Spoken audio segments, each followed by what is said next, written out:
The story begins with a silhouette. In front of it stood a group of adventurers. Our main character stepped forward and declared that the battle was finally over. He mentioned their opponent, the Labyrinth Master. He cast a powerful magic spell at him. The Labyrinth Master blocked it with a glowing magic circle, but in the end, he was defeated. A system window appeared on the screen stating, Dungeon Master difficulty cleared. It turned out it was just an online game called Abyss of the Labyrinth. After the game ended, the protagonist stretched his arms and said, "The higher the difficulty, the nastier it gets." He smiled, realizing that choosing a mage as his main character really helped. He had unlocked many achievements, including one called Turn-Based Master Difficulty. Then, something unexpected happened. A new message appeared on the screen. Final difficulty unlocked. Challenge the developer? He was surprised, but curious. He decided to accept it. The system let him select a special ability. A new option appeared, Hourglass of Turns, unlocked by clearing the Turn-Based Master Difficulty. He had never seen this ability before, but he decided to try it anyway. If it sucks, I'll just reroll, he thought. He stayed as a mage and chose his main character, Calum. He put all 10 stat points into intelligence and started the game. Suddenly, a blinding light burst out from his monitor. Something strange happened inside his home. The next thing he remembered was someone yelling at him to wake up. He opened his eyes and saw an angry man standing over him, shouting, "Snap out of it." Calum was confused. He wondered if the man was really talking to him. He smiled, thinking it was just a dream. But the man scowled, cursed at him, and shoved him to the ground. "Yeah, whatever," the man said, walking away. "Better to lose your mind now than later. You're gonna die here." Calum winced, holding his waist in pain. He was shocked. Why could he feel pain if this was just a dream? He looked around. Everything felt too real. On a raised podium, an old man stood and spoke loudly. "Everyone has been given a magic wand. You are all here because of your crimes, and you've been turned into slaves. This labyrinth is your one and only chance to change your fate. If you survive, you can use the money earned in the maze to buy your freedom. And if you wish, you'll even have the chance to enroll in our magic academy." Calum stared at the wand in his hand, nervous and confused. Everything the old man said matched the world of Abyss of the Labyrinth. He was speechless. Somehow, he had entered the game. Then, groups were called to enter the labyrinth in order. Calum had no choice but to follow. As he walked, his mind was full of questions. But deep inside, he knew the truth. He had become the very character he just created. He knew that whatever monsters they faced in this world, it was going to be brutal. So, he aimed to figure things out as soon as possible. The first thing he planned to do was check the abilities of the companions who entered the labyrinth with him. He looked at them, 2 men and 1 girl. The thin man told everyone to stay calm. Then he suddenly laughed like a madman and said that a divine prophecy had come down, declaring they were all going to die in this place. His laughter scared the other 2. Calum, on the other hand, was annoyed. "Everyone please, get a grip. If we stay calm, we can all make it out alive. Let's move slowly and look for an exit," Calum said. But the fat man suddenly ran away crying in fear, screaming for someone to let him out. Calum gritted his teeth and was about to stop him. But before he could, the fat man was killed. They all saw it. It was a goblin. The thin man laughed again, saying, "See? That's what I'm talking about." But a second later, he too was attacked and killed instantly. The girl screamed and fell to the ground in fear. 2 goblins were standing in front of them. Calum was irritated. None of his companions were useful. The goblins charged forward with killing intent. They were about to strike Calum. But before they could, a system window appeared.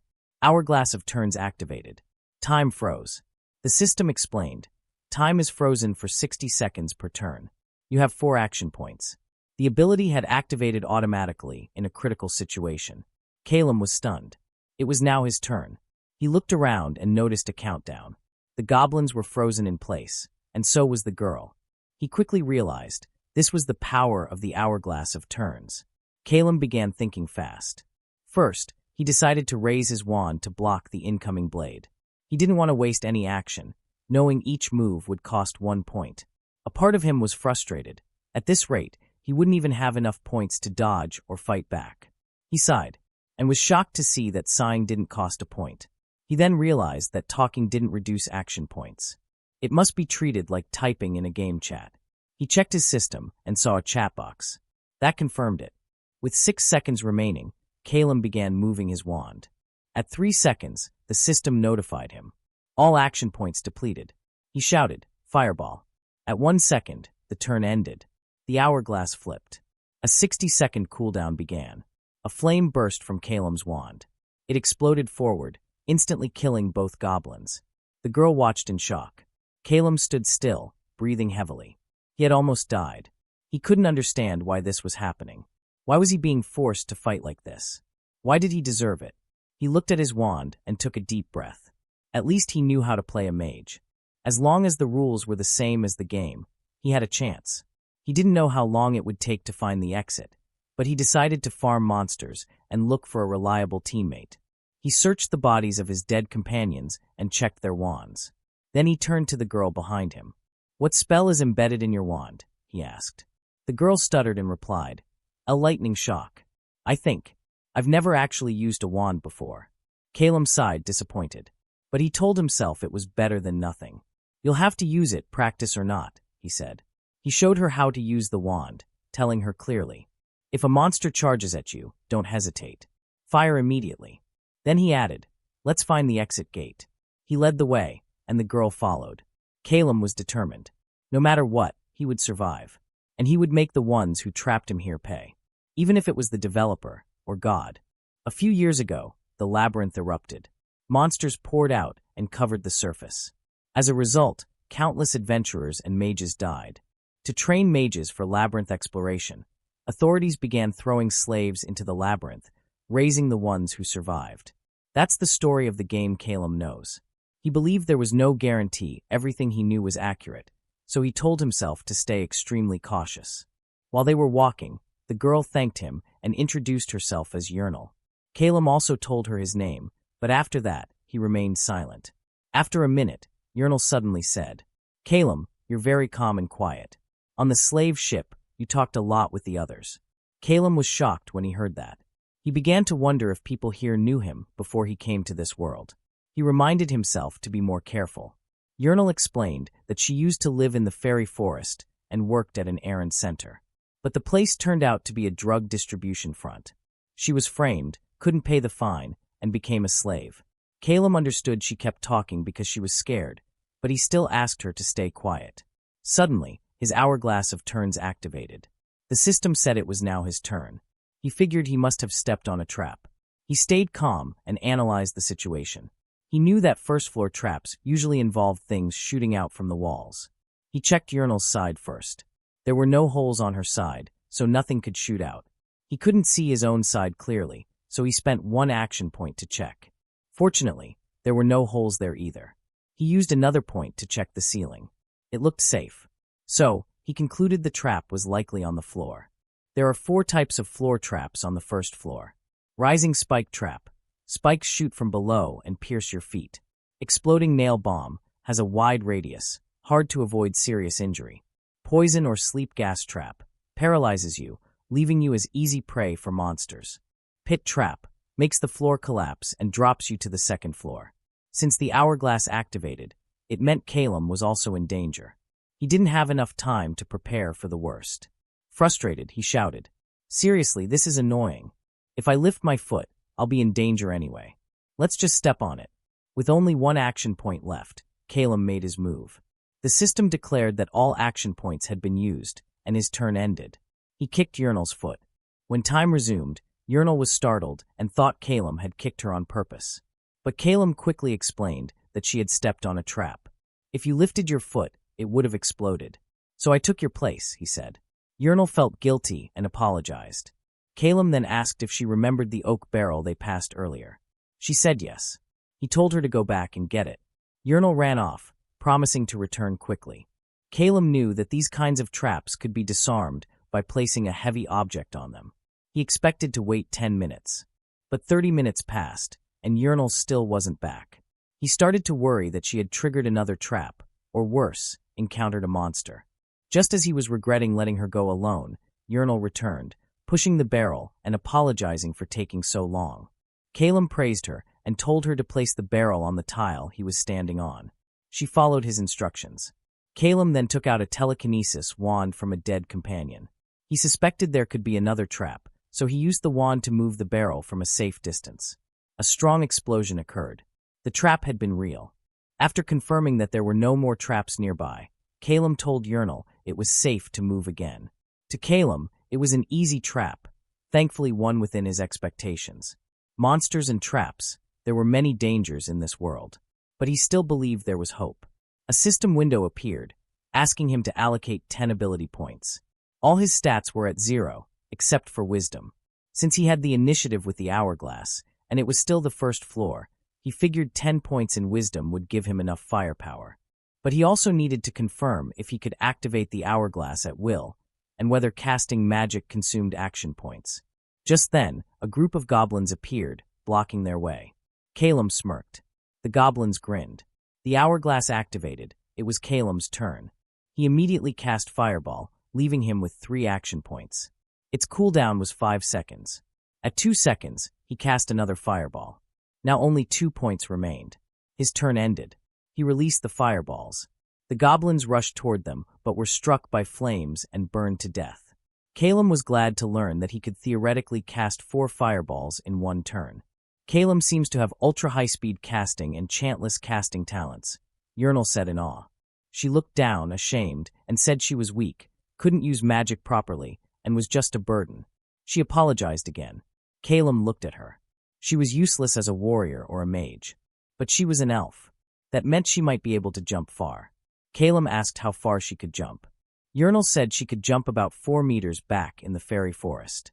Calum concluded her agility stat must be at least 5. He grabbed a goblin's bow and offered it to Urall. She smiled and accepted it. She said she was more comfortable with bows and used to shoot them in the forest. Calum told her to stay at the rear and provide support. He would take her wand instead. Urall promised to buy time so Calum could cast magic safely. While she talked, Calum sighed, a bit disappointed that he was collecting all the wands in his party.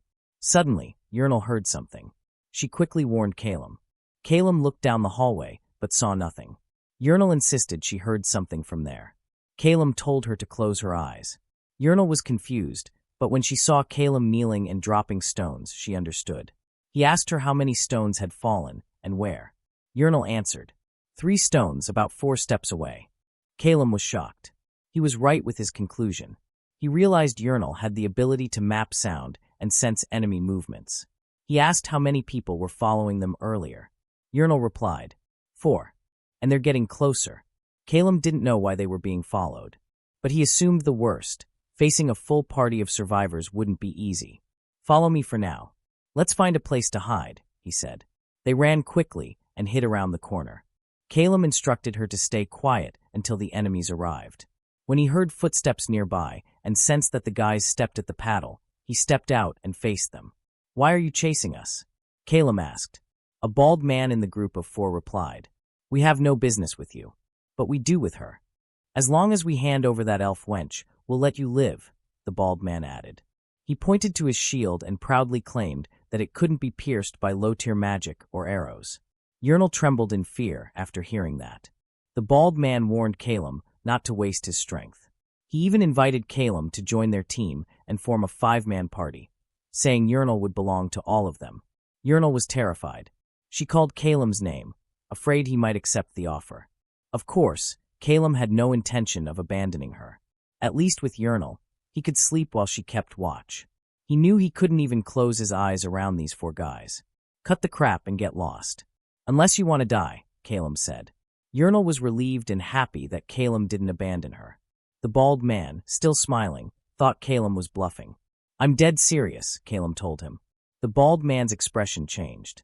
Then you leave me no choice, he said, ordering his 3 companions to kill Calum.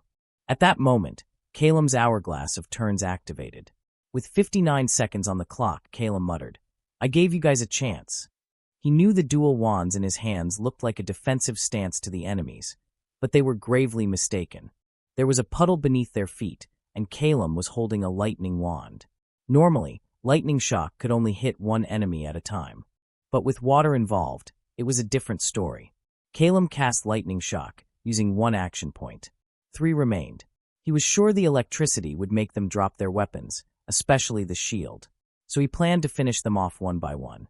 He used another action point to cast Fireball, now down to 2 points and 49 seconds. He aimed one fireball at the puddle, and the second one directly at the bald man. Now out of action points, his turn ended. The spells were unleashed. Electricity surged through the water, electrocuting all 4 enemies. They screamed and dropped their weapons. They didn't die immediately and were confused by what had happened. The first fireball hit the puddle, creating thick steam. The bald man, unable to see, shouted for his men to scatter. But right then, he saw a flame inches from his face. A powerful explosion followed. "Now!" Calum shouted.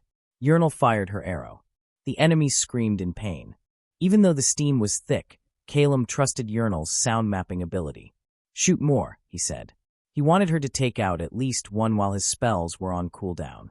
He guessed the bald man had been hit, so now it was just cleanup. Cooldown, 2 seconds remaining. Calum was annoyed. 5 seconds felt too long. "Target the warrior first," he said. But Urall replied, "I already got them all." Calum blinked in disbelief. He had only heard 2 arrows fired. He looked over. All 4 enemies were down. "Urall, you're scarier than I thought," he said. "I'm scared too," she replied, "but I gave it everything I had." Suddenly, the bald man coughed. He wasn't dead yet. He looked around, confused. "What happened? Did I faint?" he asked. Calum was shocked that the bald man had survived a fireball to the face. The man trembled with rage. "You cast magic without chanting. That's unfair," he shouted. "Unfair? That's rich. You brought this on yourself the moment you pulled that crap in a dungeon," Calum shot back. The bald man's anger turned to sorrow. He revealed that he had been expelled for not having talent in magic and was later sold into slavery. "If I had even half your talent, my life wouldn't have turned out like this." Having lost too much blood, the bald man finally collapsed and died. Urall apologized, saying she thought she had already finished them all. Calum told her not to apologize. "It's thanks to you that we're safe now." Urall said this was her first time aiming at a person. Calum replied that it was his first time using magic on people too, but it was something they had to do to survive. He then told Urall they needed to check the bodies for loot. Even though it was his first time doing this, Calum remained calm. In the real world, he would have had a mental breakdown. But now, things didn't even feel real. Back when he fought goblins, he thought he was going to die for real. Now he realized he had probably grown mentally stronger. Still, the stench of blood and burnt flesh was something he would never get used to. As he thought about it, Urall came running back with a backpack. She dropped it in front of Calum, guessing it must have belonged to someone else, and was taken by the 4 men. They opened it and found a handkerchief, a Bible, a frying pan, bread, a knife, rope, a wallet, and an ID. The ID showed the name of Bison, a Labyrinth guild master with F-rank adventurer qualifications. From the photo, they confirmed that a bison wasn't among the people they just killed. Calum figured a bison had either died earlier and been looted, or was left behind and killed later. He also recalled that even in the game, there were many ways to die. He noticed the bald guy had basic knowledge of combat and positioning. The problem was, he hadn't expected Calum to use the Hourglass or manipulate the environment. Calum wondered, if their roles were reversed, would he have made the same mistake? Possibly. Without the Hourglass, Calum was sure he'd be dead already. Relying on pure luck and skill wasn't his style. After thinking things through, Calum told Urall, "Let's move." He told himself he needed a flawless strategy with 0 variables, because his life was on the line. And now, he had to face the truth. He was inside a game. But to him, it had become reality. A reality he must clear. That's all for today. Thank you so much for watching. Please don't forget to like, comment for another part, and subscribe to this channel for more content like this. Till next time.